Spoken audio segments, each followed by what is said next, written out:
Cultural versus structural explanations of poverty.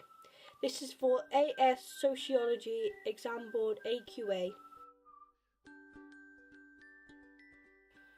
So, for the cultural views, there are two main views that support this, and these are New Right and the Functionalists. For the structural views, they're of a lot more. And the first structural view is the Marxist. Another structural view is the Feminists. The last one for structural views is the Social Democrats.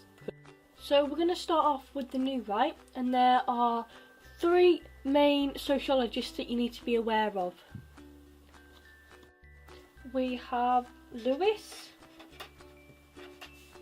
Murray and Marsland. We're going to start off with Lewis. So Lewis believes that it is the poor's values of fatalism, immediate gratification and present time orientation that traps the poor into poverty. These values are then passed on to the next generation. Next up is Murray, and Murray argued that it's the poor's attitude and behaviour which is why they live in poverty, and the people who are poor form an underclass, and this is because the state is too generous, and he believes that universal benefits should be replaced by means-tested benefits so that people are less dependent on the welfare state. And finally, we're going to move on to Marsland, who is extremely similar to Murray. He believes that too much generosity from the nanny state causes a dependency culture. He also believes that universal benefits should be replaced by means-tested benefits because benefits act as an unemployment trap. So we're now going to move on to evaluation. So for Lewis, there have been two people who've criticised Lewis's study, because Holman has said that the poor people were not as negative as Lewis suggested, because in Easterhouse in Glasgow, the poor community set up a credit union, a food van and community centres. Also, Silborn and Coates have argued that fatalism is a symptom, not a cause of poverty.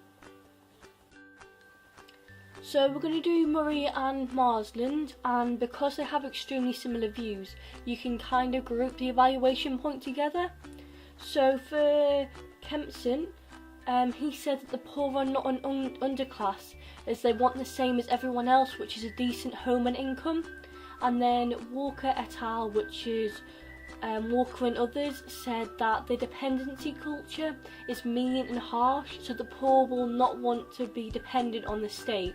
And there are also other evaluations of means-tested benefits. For example, means-tested benefits has a stigma attached, which may reduce the amount of uptake, and also the New Right view as a whole is just two people blaming.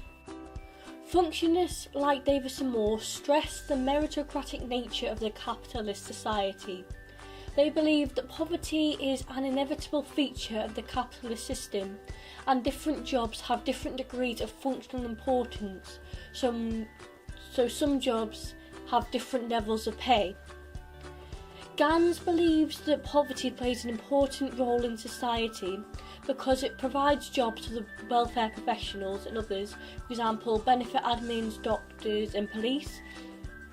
It also provides a status benchmark which allows you to compare yourself to others, and it promotes social cohesion as others see the effort and talent is rewarded. Functionalists have been criticised because there is no way to decide which jobs are more functionally important, as it is based on value judgments, and also it's questionable how meritocratic is the capitalist society, because surely more wealth means a better education, and a better education means you have better connections. For example, the old boy network.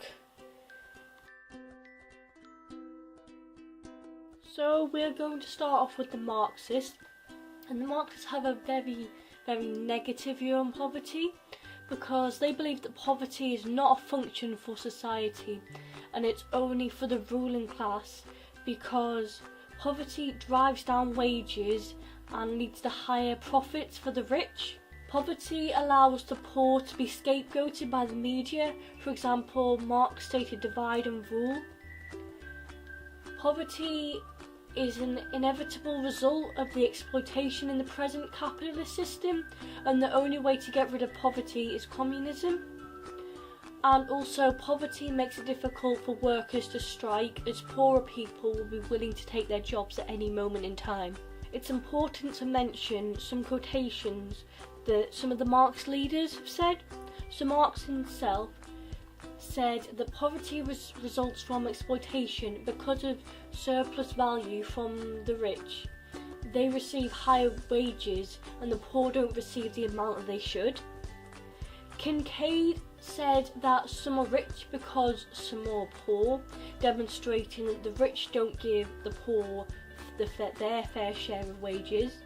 And Westergaard and Rester said the welfare state will never solve poverty because the state is an illusion and is a form of social control.